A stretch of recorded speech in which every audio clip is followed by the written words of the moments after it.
എല്ലാ കൂട്ടുകാർക്കും സ്വാഗതം. പ്ലസ് ടുവിലെ ആദ്യത്തെ ചാപ്റ്ററാണ് ഇലക്ട്രിക് ചാർജസ് ആൻഡ് ഫീൽഡ്സ്. ഈ വീഡിയോയിൽ ചാപ്റ്ററിന്റെ ഇൻട്രൊഡക്ഷനും ഇലക്ട്രിക് ചാർജിനെ പറ്റിയാണ് ഡിസ്കസ് ചെയ്യുന്നത്. ഇതിലുള്ള പ്രോബ്ലംസ്, പ്രീവിയസ് ക്വസ്റ്റ്യൻസ് ഇവ കൂടി നമ്മൾ ഡിസ്കസ് ചെയ്യുന്നുണ്ട്. നമുക്കറിയാം, ഉണങ്ങിയ തലമുടിയിൽ ഉരസിയ ഒരു ചീപ്പ് കുഞ്ഞു പേപ്പറിനേക്ക് അട്രാക്ട് ചെയ്യുന്നത് നിങ്ങൾ കണ്ടിട്ടുണ്ടാവാം. അതുപോലെ TV സ്ക്രീനിന്റെ മുന്നിലൂടെയൊക്കെ നിങ്ങൾ നടക്കുമ്പോൾ നിങ്ങളുടെ കയ്യിലുള്ള രോമങ്ങളൊക്കെ എഴുന്നേറ്റ് നിൽക്കുന്ന പോലെ നിങ്ങൾക്ക് തോന്നിയിട്ടുണ്ടാവാം. എന്താവാം ഇതിനെല്ലാം കാരണം? അവിടെ ഒരു ചാർജ് ഉണ്ടായി, അതിനാലാണ് നിങ്ങൾക്ക് ഇങ്ങനെ ഒരു തോന്നൽ അനുഭവപ്പെട്ടത്.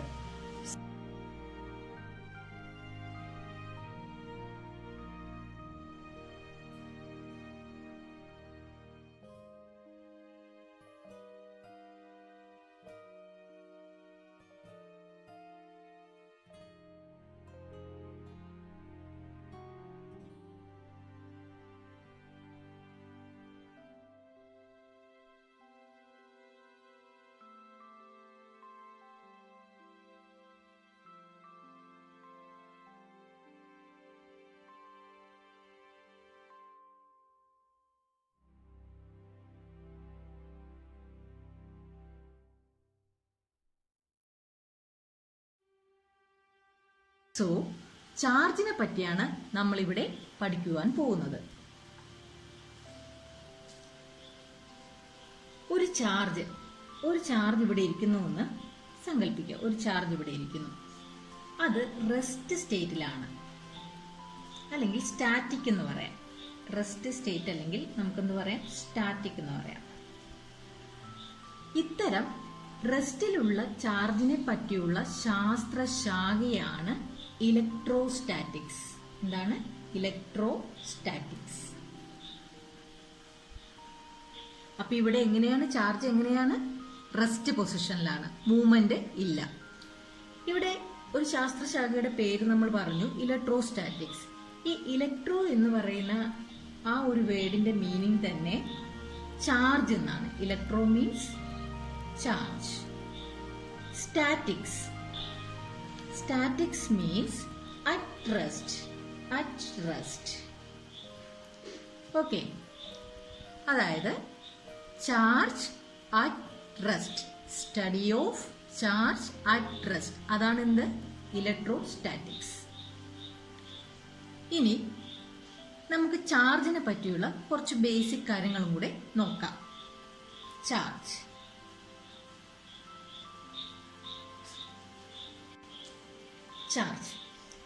ചാർജിനെ നമുക്ക് റെപ്രസെന്റ് ചെയ്യാനായിട്ട് നമുക്കൊരു ലെറ്റർ ഉപയോഗിക്കാം, Q. അതായത് ക്വാണ്ടിറ്റി ഓഫ് ചാർജ് എന്ന് നമുക്ക് റെപ്രസെന്റ് ചെയ്യാൻ നമുക്ക് Q എന്ന ലെറ്റർ ഉപയോഗിക്കാം. നെറ്റ് ചാർജിനെയൊക്കെ പറ്റി പറയുമ്പോൾ നമുക്ക് ക്യാപിറ്റൽ Q ഉപയോഗിക്കാം. അപ്പൊ Q, ക്യാപിറ്റൽ Q, ഇതെല്ലാം ചാർജിനെ റെപ്രസെന്റ് ചെയ്യാനായിട്ട് നമുക്ക് ഉപയോഗിക്കാവുന്ന ലെറ്ററാണ്. ഇനി നമുക്ക് ഇതിന്റെ യൂണിറ്റിനെ പരിചയപ്പെടാൻ, അതായത് SI യൂണിറ്റ്. നമുക്കറിയാം, മാസിന്റെ യൂണിറ്റ് എന്താണ്? കിലോഗ്രാം. ഡിസ്റ്റൻസിന്റെ യൂണിറ്റ് എന്താണ്? മീറ്റർ. അതുപോലെ ചാർജിന്റെ SI യൂണിറ്റ് ആണ് കൂളോം. ഇതിനെ നമുക്ക് ഇതിന്റെ ആദ്യത്തെ ക്യാപിറ്റൽ C ഇങ്ങനെ ഡിനോട്ട് ചെയ്യാം. അപ്പൊ ചാർജിന്റെ യൂണിറ്റ് ഏതിലാണ് നമ്മൾ പ്രസ്താവിക്കുന്നത്? കൂളോം. C എന്ന് നമുക്ക് പ്രസ്താവിക്കാം. ഇനി ചാർജ് എത്ര തരമുണ്ട്? ചാർജ് 2 തരത്തിൽ എക്സിസ്റ്റ് ചെയ്യുന്നുണ്ട്. ഏതെല്ലാമാണ്? Positive charge and negative charge.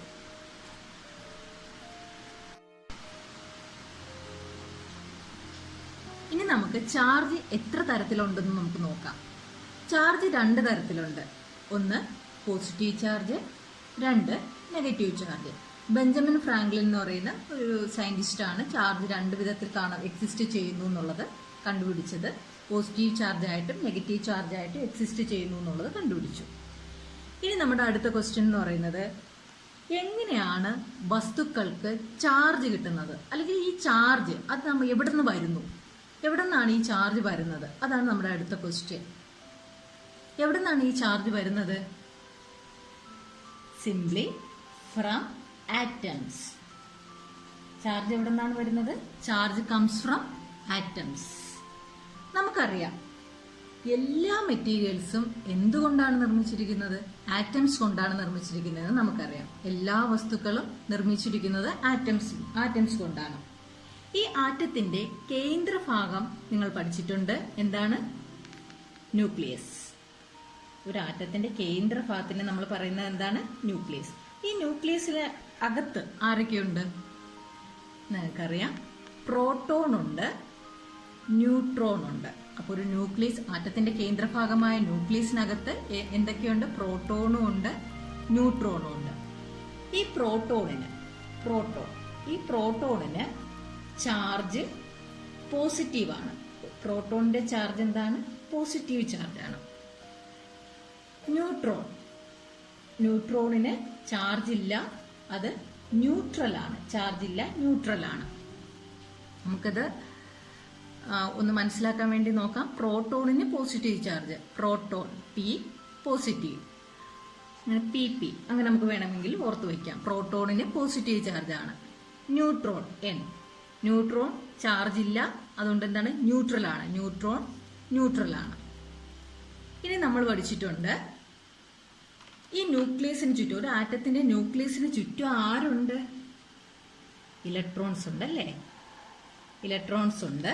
ആ ഇലക്ട്രോൺ സഞ്ചരിക്കുന്ന ആ സഞ്ചാരപാതയെ നമ്മൾ ഓർബിറ്റൽസ് എന്ന് പറയും. അപ്പൊ ഇവിടെ ഈ ന്യൂക്ലിയസിന് ചുറ്റുമുള്ള ഈ ഓർബിറ്റൽസിൽ ആരുണ്ട്? ഇലക്ട്രോൺസ് ഉണ്ട്. ഓക്കെ ആണല്ലോ? ഈ ഇലക്ട്രോണിന്റെ ചാർജ് എന്തായിരിക്കാം? ഇലക്ട്രോണിന്റെ ചാർജ് എന്താണ്?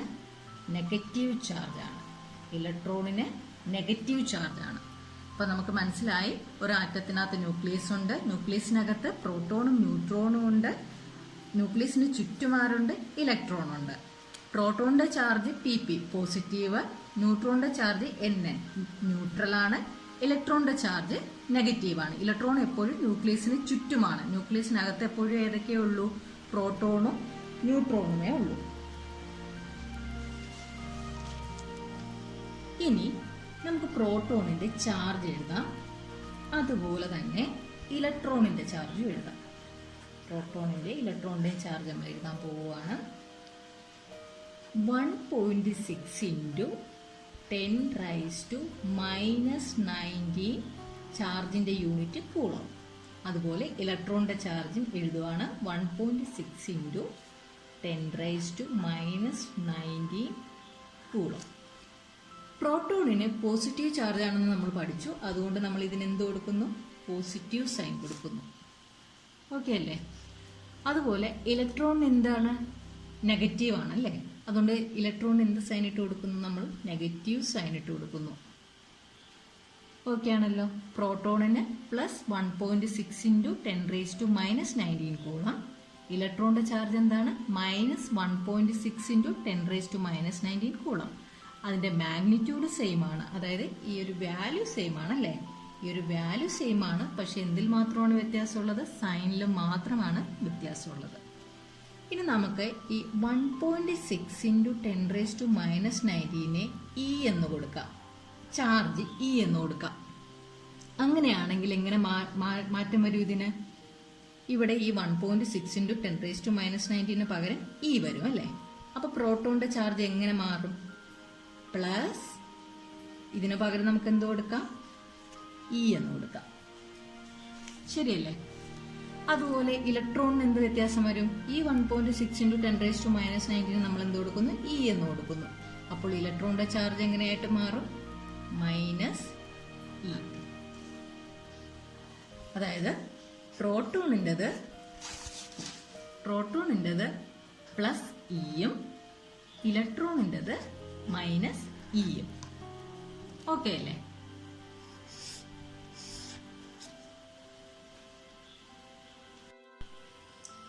ഇനി നമ്മൾ ഒരു ആറ്റത്തെ പരിഗണിക്കുകയാണ്. അതായത് നമുക്കറിയാം വസ്തുക്കളെല്ലാം നിർമ്മിച്ചിരിക്കുന്നത് ആറ്റം കൊണ്ടാണ് എന്ന് നമ്മൾ പഠിച്ചു. ചാർജ് വരുന്നത് ആറ്റത്തിൽ നിന്നാണെന്ന് നമ്മൾ പറഞ്ഞു നിർത്തി. അതുകൊണ്ട് നമ്മൾ ആറ്റത്തെ നമ്മൾ കുറച്ചും കൂടെ ഒരു ബേസിക് കാര്യങ്ങൾ പറയുകയാണ്.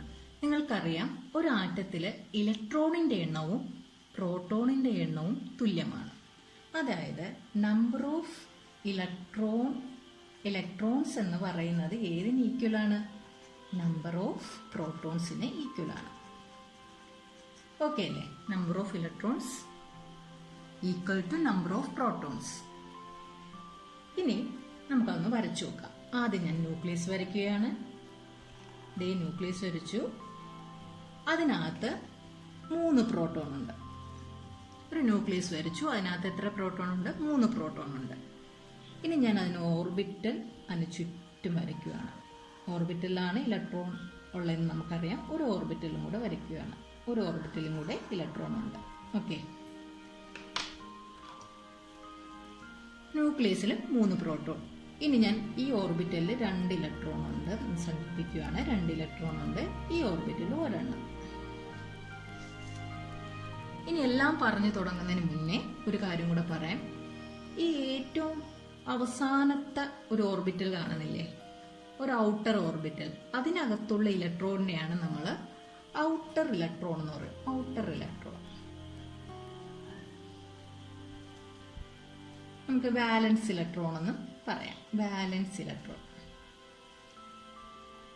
ഈ ഇലക്ട്രോൺ എന്ന് വെച്ചാൽ ഈ ന്യൂക്ലിയസിൽ നിന്നും കുറച്ച് ദൂരത്തിരിക്കുകയാണ് അല്ലേ. കുറച്ച് ദൂരത്തിരിക്കുന്നതുകൊണ്ട് തന്നെ ഇവന് എന്ത് ഒരു ടെൻഡൻസി ഉണ്ട്? പുറത്ത് ചാടാനുള്ള ടെൻഡൻസി ഉണ്ട് അല്ലേ. ഇപ്പൊ എന്തെങ്കിലും ഒരു റബ്ബിങ്ങോ എന്തെങ്കിലും വരുമ്പോൾ തന്നെ ഇതിന് പുറത്ത് പോകാനുള്ള ഒരു ടെൻഡൻസി ഈ വാലൻസ് ഇലക്ട്രോൺ ഉണ്ട്. വാലൻസ് ഇലക്ട്രോൺ എന്ന് വെച്ചാൽ ഈ ന്യൂക്ലിയസിന് ഏറ്റവും ദൂരെയുള്ള ഓർബിറ്റലിലുള്ള, ഏറ്റവും ഔട്ടർ ആയിട്ടുള്ള ഓർബിറ്റലിലുള്ള ഇലക്ട്രോൺ എന്താണ്? ഈ ഇലക്ട്രോണിന് ഒരു എന്താണ് പുറത്തു പോകാനുള്ള ഒരു ടെൻഡൻസി കാണിക്കാറുണ്ട്. കാരണം എന്ന് വെച്ചാൽ ഇത് അത്രയ്ക്ക് ഒരു ശക്തിയിലല്ല, ഒരു സ്ട്രോങ് ആയിട്ടല്ല ഈ ഓർബിറ്റലിൽ ഇരിക്കുന്നത്. കാരണം ന്യൂക്ലിയസിന് ഒരുപാട് അകലെ ആയതുകൊണ്ട്. അതുകൊണ്ട് എന്തെങ്കിലുമൊക്കെ പ്രവർത്തനങ്ങളിലൊക്കെ ഏർപ്പെടുമ്പോൾ ഈ ഇലക്ട്രോൺ ഒരു ട്രാൻസ്ഫർ സംഭവിക്കാനായിട്ട് സാധ്യതയുണ്ട്. ഇനി നമ്മളിവിടത്തെ ചാർജ് എന്താണെന്നൊക്കെ നോക്കുകയാണ്. ആദ്യം ഞാൻ ന്യൂക്ലിയസിൽ എത്ര പ്രോട്ടോൺ എഴുതിയിട്ടുണ്ട്? 3 പ്രോട്ടോൺ അല്ലേ. അപ്പൊ ഈ ആറ്റത്തിലെ പ്രോട്ടോണിന്റെ ചാർജ് ആദ്യം എഴുതാം. പ്രോട്ടോണിന്റെ ചാർജ് എഴുതുകയാണ്. നമുക്കറിയാം ഒരു പ്രോട്ടോണിന്റെ ചാർജ് എത്രയാണ്? ഒരു പ്രോട്ടോണിന്റെ ചാർജ് എന്ന് പറയുന്നത് +E ആണല്ലേ. ഒരു ഇലക്ട്രോണിന്റെ ചാർജ് എന്ന് പറയുന്നത് -E. നമ്മൾ നേരത്തെ പഠിച്ചു. അങ്ങനെയാണെങ്കിൽ ഇവിടെ 3 പ്രോട്ടോൺ ഉണ്ട്. അങ്ങനെയാണെങ്കിൽ എങ്ങനെ നമുക്ക് എഴുതാം? +3E. കറക്റ്റ് അല്ലേ? പ്രോട്ടോൺ ആയതുകൊണ്ടാണ് പോസിറ്റീവ് സൈൻ. ഓക്കെ, ഇനി നമുക്ക് ഇതിനകത്തുള്ള ഇലക്ട്രോണിന്റെ എണ്ണം എഴുതാം. ഇലക്ട്രോണിന്റെ എണ്ണമല്ല, സോറി, ഇലക്ട്രോണിന്റെ ചാർജ്. എത്ര എണ്ണം ഉണ്ട് ഇലക്ട്രോൺ? 1, 2, 3. ഇലക്ട്രോണിന്റെ ചാർജ് എത്രയാണ്? -E ആണ്. അതുകൊണ്ട് എന്ത് വരും? -3E. ഇവിടെ ഇലക്ട്രോണിന്റെയും പ്രോട്ടോണിന്റെയും എണ്ണം തുല്യമായതുകൊണ്ടാണ് 3 പ്രോട്ടോണും 3 ഇലക്ട്രോണും ആയത്. അപ്പൊ പ്രോട്ടോണിന്റെ ചാർജ് നമ്മൾ +3E എന്ന് എഴുതി, ഇലക്ട്രോണിന്റെ ചാർജ് നമ്മൾ -3E എന്ന് എഴുതി. ഇനി ഈ ആറ്റത്തിന്റെ മൊത്തത്തിലുള്ള ചാർജ്, നെറ്റ് ചാർജ്, മൊത്തത്തിലുള്ള ചാർജ് നമ്മൾ കണ്ടുപിടിക്കാൻ പോവുകയാണ്. നെറ്റ് ചാർജിനെ നമുക്ക് ക്യാപിറ്റൽ Q എന്ന് കൊടുക്കാം. Okay, net charge capital Q equal to പ്രോട്ടോണിന്റെ എണ്ണം, പ്രോട്ടോണിന്റെ ചാർജ് പ്ലസ് ഇലക്ട്രോണിന്റെ ചാർജ് അല്ലേ. അപ്പൊ പ്രോട്ടോണിന്റെ ചാർജ് എന്ന് പറയുന്നത് +3E പ്ലസ് ഇലക്ട്രോണിന്റെ ചാർജ് എത്രയാണ്? -3E. ഒന്നും കൂടി ഇങ്ങോട്ട് എഴുതാം. Q is equal to +3E plus -3E. എന്തായി?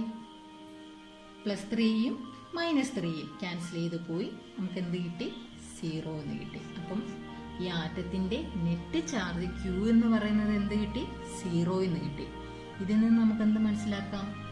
ആറ്റം എന്ന് പറയുന്നത് ഇലക്ട്രിക്കലി, ഒരു ആറ്റം എന്ന് പറയുന്നത് ഇലക്ട്രിക്കലി ന്യൂട്രൽ ആണ്. ചാർജ് ഇല്ല അല്ലെ. നെറ്റ് ചാർജ് എന്ന് പറയുന്നത് 0 ആയി. ഇവിടെ ചാർജുള്ള പാർട്ടിക്കിൾ ഉണ്ടായിരുന്നു, പ്രോട്ടോണും ഉണ്ട് ഇലക്ട്രോണും ഉണ്ട്. പക്ഷെ അതിന്റെ എണ്ണം ഈക്വൽ ആയതുകൊണ്ട് നെറ്റ് ചാർജ് എന്ന് പറയുന്നത് എന്ത് പറ്റി? 0 ആയി. അതുകൊണ്ട് ആറ്റം എന്ന് പറയുന്നത് എന്താണ്? ഇലക്ട്രിക്കലി ന്യൂട്രൽ ആണ്. അപ്പോൾ ഒരു ക്വസ്റ്റ്യൻ ബാക്കി നിൽക്കുന്നു. അപ്പോൾ എങ്ങനെയാണ് വസ്തുവിന് ചാർജ് കിട്ടുന്നത്? അത് നമുക്ക് അടുത്തത് നോക്കാം. നേരത്തെ പറഞ്ഞ ഒരു അറിവ് ഒന്നും കൂടെ പറയാണ്. നമ്മുടെ ഒരു ആറ്റത്തില് ഔട്ടർ ഓർബിറ്റലിലുള്ള ഇലക്ട്രോൺ, നമ്മൾ അതിനൊരു പേര് പറഞ്ഞു, വാലൻസ് ഇലക്ട്രോൺ. അതിന് എപ്പോഴും ഒരു ടെൻഡൻസി ഉണ്ട് അല്ലേ, അതിന് എപ്പോഴും ഒന്ന് പുറത്തു പോകാനൊക്കെ ഉള്ള ഒരു ടെൻഡൻസി കാണിക്കുന്ന ഇലക്ട്രോൺ. കാരണം അത് ന്യൂക്ലിയസുമായിട്ട് എന്താണ്, വളരെ അകലെ ആയതുകൊണ്ട് അതിന് എപ്പോഴും ഒന്നുകിലും റിലീസ് ചെയ്യാനോ അല്ലെങ്കിൽ ഒരു ഗെയിൻ ചെയ്യാനോ അങ്ങനെയൊക്കെ ഉള്ള ഒരു ടെൻഡൻസി കാണിക്കുന്ന ഇലക്ട്രോണാണ് ഈ ഏറ്റവും ഔട്ടർ ഓർബിറ്റലിലുള്ള ഇലക്ട്രോൺ. ഇനിയിപ്പോൾ നമ്മൾ ക്വസ്റ്റ്യൻ എന്തായിരുന്നു, എങ്ങനെയാണ് ഇപ്പം നമ്മൾ ആറ്റം ന്യൂട്രൽ ആണ്, ഇലക്ട്രിക്കലി ന്യൂട്രൽ ആണ് എന്ന് നമ്മൾ പറഞ്ഞു കഴിഞ്ഞു. അങ്ങനെയാണെങ്കിൽ എങ്ങനെയാണ് വസ്തു ചാർജ്ഡ് ആവുന്നത്, എങ്ങനെയാണ് ഒരു വസ്തു ചാർജ് ആകുന്നത്, ഒരു വസ്തുവിന് എങ്ങനെ പോസിറ്റീവ് ചാർജ് കിട്ടാം അല്ലെങ്കിൽ ഒരു വസ്തുവിന് എങ്ങനെ നെഗറ്റീവ് ചാർജ് കിട്ടാം.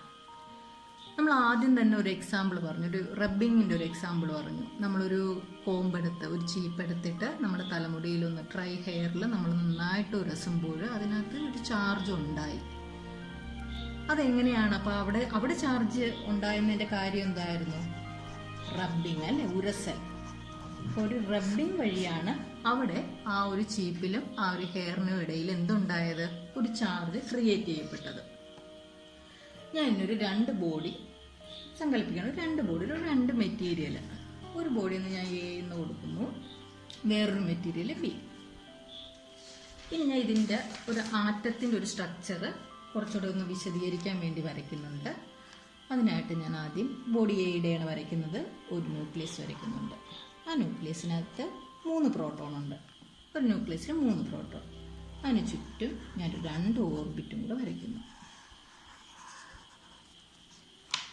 എന്നിട്ട് ഇലക്ട്രോൺ ഉണ്ട്, ഇവിടെ ഒരു 2 ഇലക്ട്രോൺ ഉണ്ട്, ഇവിടെ ഒരു ഇലക്ട്രോൺ ഉണ്ട്. അതുപോലെ അടുത്ത ഒരു മെറ്റീരിയലാണ്, അതുപോലെ വരയ്ക്കുന്നു. 3 പ്രോട്ടോൺ, 2 ഓർബിറ്റൽ വരയ്ക്കുന്നു. ഇവിടെ 2 ഇലക്ട്രോൺ ഉണ്ട്, ഇവിടെ ഒരു ഇലക്ട്രോൺ. ക്ലിയർ അല്ലേ? വേണമെങ്കിൽ ഒന്നും കൂടെ എഴുതാം. 2 ബോഡിയുടെ ആയിരുന്നു കേട്ടോ, 2 ബോഡി ആയിരുന്നു, എ എന്നും ബി എന്നും പറയുന്ന 2 ബോഡി. ഇതൊന്നും കൂടെ നമുക്കൊന്ന് ക്ലിയർ ആയിട്ട് എഴുതാം. ഇവിടെ എത്ര പ്രോട്ടോൺ ഉണ്ട്, പ്രോട്ടോൺ 3 എണ്ണം ഉണ്ട്. പ്രോട്ടോണിന്റെ ചാർജ് പ്ലസ് സി, നമ്മൾ നേരത്തെ പഠിച്ചതുകൊണ്ട് +3. ഓക്കെ, ഇവിടെ ഇലക്ട്രോണ് എത്ര എണ്ണം ഉണ്ട്, 1 2 3 ഇലക്ട്രോൺ. ചാർജ് മൈനസ് സി ആയതുകൊണ്ട് -3. സെയിം തന്നെയാണ് ഈ ബോഡി, അതുകൊണ്ട് പി എന്ന് പറയുന്നത് +3, ഇ എന്ന് പറയുന്നത് -3.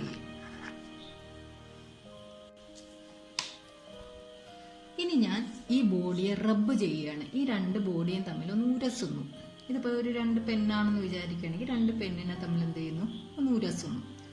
ഉരസുമ്പോൾ സങ്കല്പിക്കുകയാണ്, ഇവിടുത്തെ ഈ ഒരു ഇലക്ട്രോൺ, ഈ ബോഡി എയിലെ ഒരു ഇലക്ട്രോൺ എങ്ങോട്ട് മാറിപ്പോകുന്നു, ബിയിലോട്ട് മാറിപ്പോകുന്നു. ഒരു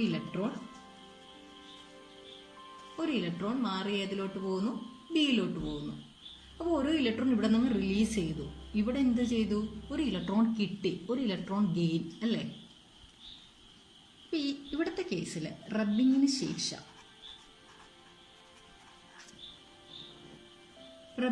ശേഷം ഇവിടെ ബോഡി എയിൽ ഒരു ഇലക്ട്രോൺ എന്ത് ചെയ്യുന്നുണ്ട്, റിലീസ് ചെയ്യുന്നു, നഷ്ടപ്പെടുന്നു, അല്ലെങ്കിൽ ഒരു ഇലക്ട്രോൺ റിലീസ് ചെയ്യുന്നു ബോഡി എയിൽ അല്ലേ. ബോഡി ബിയിൽ ഒരു ഇലക്ട്രോൺ എന്ത് ചെയ്യുന്നു, ഇവിടെ നിന്ന് വന്ന ഒരു ഇലക്ട്രോൺ ഇവിടെ വരുന്നു. അതായത് ഒരു ഇലക്ട്രോൺ എന്ത് ചെയ്യുന്നു, സ്വീകരിക്കുന്നു, ഒരു ഇലക്ട്രോണിനെ അത് സ്വീകരിക്കുന്നു, ഗെയിൻ ചെയ്യുന്നു. അപ്പോൾ ഒരു ഇലക്ട്രോണിനെ നഷ്ടപ്പെടുത്തി, രണ്ടാമത്തെ ബോഡി ഒരു ഇലക്ട്രോണിനെ സ്വീകരിച്ചു. ഇത്രയും ഓക്കെ അല്ലേ? ഇനി നമുക്ക് എന്ത് മാറ്റം വന്നു എന്നുള്ളത് ആ ഒരു സ്ട്രക്ചർ വരച്ച് ഒന്നും കൂടെ നോക്കാം.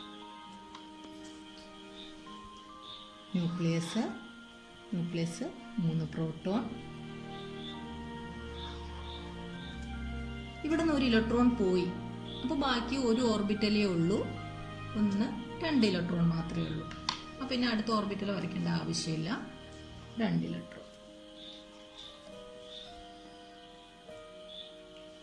അപ്പോൾ ബോഡിയെ ഇങ്ങനെയായി മാറി, 2 ഇലക്ട്രോണുമായി 3 പ്രോട്ടോണുമായി അല്ലേ. ഇവിടെ ബോഡി എയിൽ 2 ഇലക്ട്രോണും 3 പ്രോട്ടോണും. ബാക്കി നമുക്ക് ചാർജ് പിന്നെ എഴുതാം. ഇനി ബോഡി ബിയുടെ കേസ് നോക്കാം. ബോഡി ബിയിൽ ഇലക്ട്രോൺ ഗെയിൻ ചെയ്തിരിക്കുകയാണ് അല്ലേ. പക്ഷെ ന്യൂക്ലിയസിൽ 3 പ്രോട്ടോൺ തന്നെ. ഇവിടെ ഒരു ഓർബിറ്റിൽ നമ്മൾ 2 ഇലക്ട്രോണിനെ വെച്ചു. നേരത്തെ ബോഡി ബിയിൽ ഈ ഔട്ടർ ഓർബിറ്റിൽ ഒരെണ്ണേ ഉള്ളായിരുന്നു. ഇപ്പം ബോഡി എയിൽ നിന്നും ഒരു ഇലക്ട്രോൺ കൂടി വന്നു. അതായത് ബോഡി ബിയിൽ 3 പ്രോട്ടോണും 1, 2, 3, 4 ഇലക്ട്രോണും ഉണ്ട്. ഓക്കെ അല്ലേ? ഓക്കെ, നമ്മളപ്പോൾ നേരത്തെ കണ്ട് ബോഡി എയിൽ 3 പ്രോട്ടോൺ. പ്രോട്ടോണിന്റെ ചാർജ് നമുക്കറിയാം +E ആണ് അല്ലേ. അപ്പൊ ഈ പ്രോട്ടോണിന്റെ ചാർജ് നമുക്ക് +3e എന്ന് എഴുതാം. കൺഫ്യൂഷൻ ഇല്ലല്ലോ. അതുപോലെ ഇലക്ട്രോണിന്റെ ചാർജ് എന്ന് പറയുന്നത് -E ആണ്. അപ്പൊ 2 എണ്ണം ഉള്ളതുകൊണ്ട് -2e. ഇനി ബോഡി എയിലുള്ള നെറ്റ് ചാർജ് കണ്ടുപിടിക്കാം. നെറ്റ് ചാർജ് എന്ന് പറയുന്നത് എന്താണ്? പ്രോട്ടോണിന്റെ ചാർജ് പ്ലസ് ഇലക്ട്രോണിന്റെ ചാർജ് അല്ലേ. പ്രോട്ടോണിന്റെ ചാർജ് പ്ലസ് ഇലക്ട്രോണിന്റെ ചാർജ് നമ്മളവിടെ എഴുതി കൂട്ടി നോക്കാൻ പോവുകയാണ്. +3 +-2e. ഓക്കെ, അപ്പൊ 3eയിൽ നിന്നും 2e കുറയ്ക്കണം. അപ്പൊ എത്ര വരും? +1e. കൺഫ്യൂഷൻ ഇല്ലല്ലോ. അപ്പൊ നെറ്റ് ചാർജ് ബോഡി എയുടെ നെറ്റ് ചാർജ് എന്ന് പറയുന്നത് +1e ആണ്. +1e അത് കാണുമ്പോൾ തന്നെ നമുക്ക് മനസ്സിലായി ബോഡി എന്തായി? പോസിറ്റീവായി അല്ലേ. ബോഡി പോസിറ്റീവായി. ഇനി നമുക്ക് ബോഡി ബിയെ നമുക്ക് വിശകലനം ചെയ്യാം. 3p, പിയുടെ charge +e and +3e. 4e, 4 electron. അപ്പൊ ഇലക്ട്രോണിൻ്റെത് -e ആണ്. 4 എണ്ണം ഉള്ളതുകൊണ്ട് -4e. ഇവിടെ നമ്മൾ ബോഡി ബിയുടെ നെറ്റ് ചാർജ് കണ്ടുപിടിക്കണം. നെറ്റ് ചാർജ്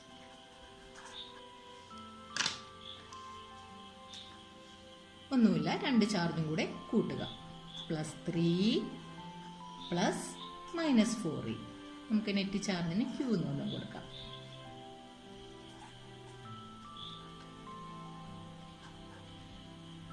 ഇപ്പൊ +3e +-4e. ഇത് നമ്മൾ ചെയ്യുമ്പോൾ എന്ത് കിട്ടും? -1e. കൺഫ്യൂഷൻ ഇല്ലല്ലോ. മൈനസ് സൈൻ ഉണ്ട്. അതുകൊണ്ട് നമുക്ക് മനസ്സിലായി ബോഡി എന്തായി? ബോഡി നെഗറ്റീവായി. ഓക്കെ അല്ലേ?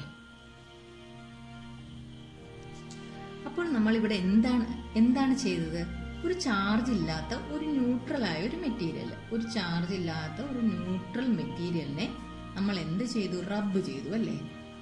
റബ്ബ് ചെയ്തു. രണ്ട് ന്യൂട്രൽ ആയിട്ടുള്ള മെറ്റീരിയലിനെ നമ്മൾ റബ്ബ് ചെയ്തു. റബ്ബ് ചെയ്തപ്പോൾ എന്തായി? ഒരെണ്ണം പോസിറ്റീവ് ചാർജുമായി, മറ്റേതെന്തായി? നെഗറ്റീവ് ചാർജുമായി.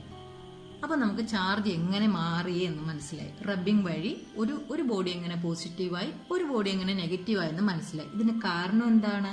ഇവിടെ എന്ത് നടന്നത് കൊണ്ടാണ് ഇവിടെ ഒരു ബോഡി പോസിറ്റീവും ഒരു ബോഡി നെഗറ്റീവും ആയത്? അതെ, ഇലക്ട്രോണിന്റെ ട്രാൻസ്ഫർ കാരണമാണ്. അതായത് ഔട്ടർ ഇലക്ട്രോൺ, ഔട്ടർ ഷെല്ലിലുള്ള അല്ലെങ്കിൽ ഔട്ടർ ഓർബിറ്റലിലുള്ള ഇലക്ട്രോണിന്റെ ട്രാൻസ്ഫർ കാരണമാണ് ഒരു ബോഡി പോസിറ്റീവായതും ഒരു ബോഡി നെഗറ്റീവായതും. ഒരു ബോഡി പോസിറ്റീവ് ആവണമെങ്കിൽ ഇലക്ട്രോൺ റിലീസ് ചെയ്യണോ അതോ ഗെയിൻ ചെയ്യണോ? ഒരു ഇലക്ട്രോൺ നഷ്ടപ്പെടുത്തിയാലാണോ ഒരു ബോഡി പോസിറ്റീവ് ആവുന്നത്? അതോ ഒരു ഇലക്ട്രോണിനെ സ്വീകരിക്കുമ്പോഴാണോ? നമുക്ക് തന്നെ അറിയാം, ഇലക്ട്രോൺ എന്ന് പറയുന്ന ഒരു നെഗറ്റീവ് ആണ്. അതുകൊണ്ട് അത് റിലീസ് ചെയ്യുമ്പോൾ, ഇലക്ട്രോണിനെ റിലീസ് ചെയ്യുമ്പോഴാണ് ഒരു ബോഡി എന്താവുന്നത്? പോസിറ്റീവ് ആണ്. അപ്പോൾ ഇലക്ട്രോൺ റിലീസ് ചെയ്യുമ്പോൾ ഒരു ബോഡി പോസിറ്റീവ് ആകും. ഇലക്ട്രോണിനെ ഗെയിൻ ചെയ്യുമ്പോൾ, ഒരു നെഗറ്റീവ് ചാർജുള്ള ഒന്നിനെ നമ്മൾ സ്വീകരിക്കുമ്പോൾ അതെന്താവും? ബോഡി എന്താവും? നെഗറ്റീവ് ആകും. അപ്പൊ നമുക്ക് എഴുതാം, ഇലക്ട്രോൺ റിലീസ് ആണെങ്കിൽ അവിടെ എന്താവും? ബോഡി പോസിറ്റീവ് ആവും. ഇലക്ട്രോൺ ഗെയിൻ ആണ് അവിടെ നടക്കുന്നതെങ്കിൽ, ട്രാൻസ്ഫറിൽ ഇലക്ട്രോൺ ഗെയിൻ ആണ് നടക്കുന്നതെങ്കിൽ ബോഡി നെഗറ്റീവ് ആകും. അപ്പൊ ഒരു ന്യൂട്രൽ ആറ്റമായ ഒരു വസ്തു എങ്ങനെയാണ് ഒരു ചാർജ്ഡ് ആയെന്നുള്ളത് ഇപ്പൊ മനസ്സിലായല്ലോ. അതിന്റെ ഔട്ടർ ഷെല്ലുള്ള ഇലക്ട്രോൺ എന്ത് ചെയ്യും? ട്രാൻസ്ഫർ ചെയ്യും. അതിൽ ഇലക്ട്രോൺ റിലീസ് നടന്ന ബോഡി എന്താവും? പോസിറ്റീവ് ആകും. ഇലക്ട്രോൺ സ്വീകരിച്ചാൽ, അത് ഇലക്ട്രോൺ ഗെയിൻ നടന്ന ബോഡി എന്താവും? നെഗറ്റീവ് ആകും. ഇത്രയും കാര്യങ്ങൾ നിങ്ങൾക്ക് മനസ്സിലായല്ലോ. ഇനി നിങ്ങൾ കുറച്ച് ഇതൊന്ന് ശ്രദ്ധിക്കുക. ഒരു ബോഡിയിൽ നിന്നും ഒരു ഇലക്ട്രോൺ റിലീസായി. ഇലക്ട്രോൺ റിലീസായി എന്ന് പറയുമ്പോൾ തന്നെ അവിടെ ബോഡി എന്താവും? ബോഡി പോസിറ്റീവ് ആകും. അപ്പോൾ ഇലക്ട്രോൺ റിലീസ് ആയതുകൊണ്ട് ബോഡി പോസിറ്റീവായി. അതുകൊണ്ട് നമുക്ക് എന്തെഴുതാം? +1e എന്ന് എഴുതാം. +1e. അതുകൊണ്ട് പ്ലസ് ചാർജ് കിട്ടി. +1e. അതുപോലെ വേറൊരു ബോഡി, അതിനകത്ത് നിന്നും 2 ഇലക്ട്രോൺ ആണ് റിലീസ് ചെയ്തു പോകുന്നത്. അപ്പൊ എന്തായിരിക്കും ചാർജ്? +2e. 3 ഇലക്ട്രോൺ ആണെങ്കിൽ +3e. അങ്ങനെ ഒരു ബോഡിയിൽ നിന്നും n ഇലക്ട്രോൺ, n എന്ന് പറഞ്ഞ എണ്ണം, n നമ്പർ ഓഫ് ഇലക്ട്രോൺ ആണ് റിലീസ് ചെയ്യുന്നതെങ്കിൽ ആ ബോഡിയിലെ ചാർജ് +ne. ഇനി ഇതുപോലെ, ഇതിപ്പോ ഇലക്ട്രോൺ റിലീസിന്റെ കാര്യമാണ് നമ്മൾ പറഞ്ഞത്. ഇതുപോലെ ഒരു ബോഡിയിൽ ഇലക്ട്രോൺ ഗെയിനും വരാമല്ലോ. ഒരു ഇലക്ട്രോൺ വന്നു, ഒരു ഇലക്ട്രോൺ ഗെയിൻ, അതായത് ഒരു ഇലക്ട്രോൺ ഈ ബോഡി സ്വീകരിച്ചു. ഇലക്ട്രോൺ സ്വീകരിച്ചു എന്ന് പറയുമ്പോൾ ബോഡി എന്തായി മാറും? നെഗറ്റീവായിട്ട് മാറും. അപ്പോൾ എന്തായിരിക്കും ബോഡിയുടെ ചാർജ്? -1e. ഒരു ബോഡി അതിനകത്ത് 2 ഇലക്ട്രോൺ ആണ് സ്വീകരിച്ചെങ്കിൽ അതിന്റെ ചാർജ് എന്താവും? -2e. 3 ആണെങ്കിൽ -3e. ഒരു ബോഡി n നമ്പർ ഓഫ് ഇലക്ട്രോണിനെ സ്വീകരിക്കുകയാണെങ്കിൽ അതിന്റെ ചാർജ് എന്താവും? -ne. അപ്പൊ ഇവിടെ ഇലക്ട്രോൺ റിലീസ് നടന്നപ്പോൾ n ചാർജ് ഇലക്ട്രോൺ റിലീസ് നടക്കുകയാണെങ്കിൽ +neയും, n ഇലക്ട്രോൺ ഗെയിൻ നടക്കുകയാണെങ്കിൽ ആ മെറ്റീരിയലിൽ -neയുമാണ് ചാർജ്. അങ്ങനെയാണെങ്കിൽ നമുക്ക് ഇതിനെ ഒന്ന് ജനറലൈസ് ചെയ്യാം, ഒരു ഫോർമുലയിൽ എഴുതാം. അപ്പൊ എന്താണ് ഫോർമുലയിൽ എന്താണ് നമ്മൾ കണ്ടുപിടിക്കേണ്ടത്? ചാർജ് ആണ്. നെറ്റ് ചാർജ് ആണ്. നെറ്റ് ചാർജ് ആണ് നമ്മൾ Q എന്ന് ഡിനോട്ട് ചെയ്യുന്നു. Q = ne. കോമൺ ആയിട്ടുണ്ട്, നമുക്ക് ne കോമൺ ആയിട്ട് എഴുതി. ne charge ne. പിന്നെ ഏതൊക്കെ സൈൻ വരുന്നുണ്ട്? പ്ലസും വരുന്നുണ്ട്, മൈനസും വരുന്നുണ്ട്. Plus or minus. അപ്പൊ Q = +or- ne. ഇതിലുള്ള ആൾക്കാർ ആരൊക്കെയാണ്? Q എന്ന് പറയുന്നത് എന്താണ്? Net charge. ഒരു ബോഡിയിലുള്ള നെറ്റ് ചാർജ്, അതിനെയാണ് ക്വാണ്ടിറ്റി ഓഫ് ചാർജ്, അതിനെയാണ് നമ്മൾ എന്താ പറയുന്നത്? Q എന്ന് പറയുന്നത്. ഇലക്ട്രോൺ റിലീസ് ആണെങ്കിൽ പ്ലസ്, ഇലക്ട്രോൺ ഗെയിൻ ആണെങ്കിൽ മൈനസ്. n എന്ന് പറയുന്നത് എന്താണ്? ഇൻഡിജർ. ഇവിടെ നമ്മൾ കണ്ടു, 1 ഇലക്ട്രോൺ ആണെങ്കിൽ 1, n എന്ന് പറയുന്നത് 1. 2 ഇലക്ട്രോൺ ആണെങ്കിൽ n എന്ന് പറയുന്നത് 2. 3 ഇലക്ട്രോൺ ആണെങ്കിൽ n എന്ന് പറയുന്നത് 3. അപ്പൊ n എന്ന് പറയുന്നത് ഇൻഡിജർ, അതായത് 1, 2, 3 എന്ന് പറയുന്നത് ഇൻഡിജർ ആണ്. ഈ നമുക്കറിയാം, ഈ എന്താണ്? നമ്മൾ നേരത്തെ പഠിച്ചു, 1.6 × 10⁻⁻19 കൂളോം. ഇതാണ് E. അപ്പൊ നമുക്ക് ഇതില് Q അറിയാം, നെറ്റ് ചാർജ് ആണ്. n എന്ന് പറയുന്നത് ഇൻഡിജർ ആണ്. E എന്ന് പറയുന്നത് 1.6 × 10⁻⁻19. ഈ ഫോർമുല നമ്മൾ ഇത് കുറച്ചും കൂടി വിശദമായിട്ട് പിന്നീട് പഠിക്കും. Q = +or- ne എന്ന് പറയുന്നതിന് നമ്മൾ പറയും ക്വാണ്ടൈസേഷൻ ഓഫ് ചാർജ് എന്ന് പറയും. Quantisation of charge. Quantisation of charge. Quantisation means calculation, ഒരു ചാർജിന്റെ കാൽക്കുലേഷൻ ആണ്. ഇവിടെ നമ്മളൊരു ചാർജ്, ഒരു ബോഡിയിലുള്ള ചാർജിനെ നമ്മൾ കാൽക്കുലേറ്റ് ചെയ്യാൻ വേണ്ടിയിട്ട് ഉപയോഗിക്കുന്ന ഫോർമുലയാണ് +or- n. നമുക്ക് പ്രോബ്ലം ഏരിയയിലൊക്കെ ആവശ്യമായിട്ട് വരുന്ന ഒരു ഇക്വേഷൻ ആണ്. Q = +or- ne. അതായത് ഇങ്ങനെയാണ് ഒരു ഇലക്ട്രോൺ ആണ്, ഒരു ഇലക്ട്രോൺ മാറുമ്പോൾ എന്തുമാത്രം ഈ ബോഡി ചാർജ് കിട്ടുന്നു, അല്ലെങ്കിൽ 2 ഇലക്ട്രോൺ പോകുമ്പോൾ എന്ത് ചാർജ് കിട്ടുന്നു, അല്ലെങ്കിൽ 1 ഇലക്ട്രോൺ ഗെയിൻ ചെയ്യുമ്പോൾ അങ്ങനെ ഒരു പ്രത്യേക രീതിയിൽ ഒരു നിജപ്പെടുത്തി വെച്ചിരിക്കുന്നു, അല്ലെങ്കിൽ ഇതിനെ തിട്ടപ്പെടുത്തി വെച്ചിരിക്കുന്നു എന്ന് പറയുന്നത്. അതായത് ക്വാണ്ടൈസ്ഡ് ആണെന്ന് പറയാം. അതുകൊണ്ടാണ് ഇതിനെ എന്ത് പറയുന്നത്? ക്വാണ്ടൈസേഷൻ എന്ന് പറയുന്നത്. n എന്ന് പറയുന്നത് ഇൻഡിജർ. അപ്പൊ ആ ഒരു ഇൻഡിജർ എന്നുള്ള രീതിയിലാണ് ഈ ഇലക്ട്രിക് ചാർജിനെ ക്വാണ്ടൈസ് ചെയ്ത് വച്ചിരിക്കുന്നത്. ഒരു ഇന്റഗ്രൽ ചാർജ് എന്ന് പറയുന്നത് ഒരു integral multiple of electric charge. ഇത് വിശദമായിട്ട് നമുക്ക് ഇനി വേറെ പഠിക്കാം. ഇപ്പോൾ ഒന്ന് ജസ്റ്റ് ഓർത്ത് വയ്ക്കുക. Q = ± NE. അപ്പോൾ ഇന്നത്തെ ക്ലാസ്സിൽ നമ്മൾ ഇത്രയും ടോപ്പിക്കാണ് നമ്മൾ പരിചയപ്പെട്ടത്. ഇതിപ്പോൾ ഇൻട്രൊഡക്ഷൻ ലെവലാണ്. അപ്പോൾ ഇതിനകത്ത് പ്രത്യേകിച്ച് പ്രീവിയസ് ക്വസ്റ്റ്യൻ ഇല്ല. ഈ ഒരു കോണ്ടൻസേഷൻ എന്ന ഒരു പാർട്ട് കുറച്ചും കൂടി വിശദമായിട്ട് പഠിക്കുമ്പോൾ അതിനകത്ത് പ്രോബ്ലം സെക്ഷൻ വരുന്നുണ്ട്. ആ സമയത്ത് നമുക്കത് ഡിസ്കസ് ചെയ്യാം. ഇത്രയും പറഞ്ഞത് മനസ്സിലായെന്ന് വിചാരിക്കുന്നു. എന്തെങ്കിലും സംശയം ഉണ്ടെങ്കിൽ നിങ്ങൾക്ക് ചോദിക്കാം.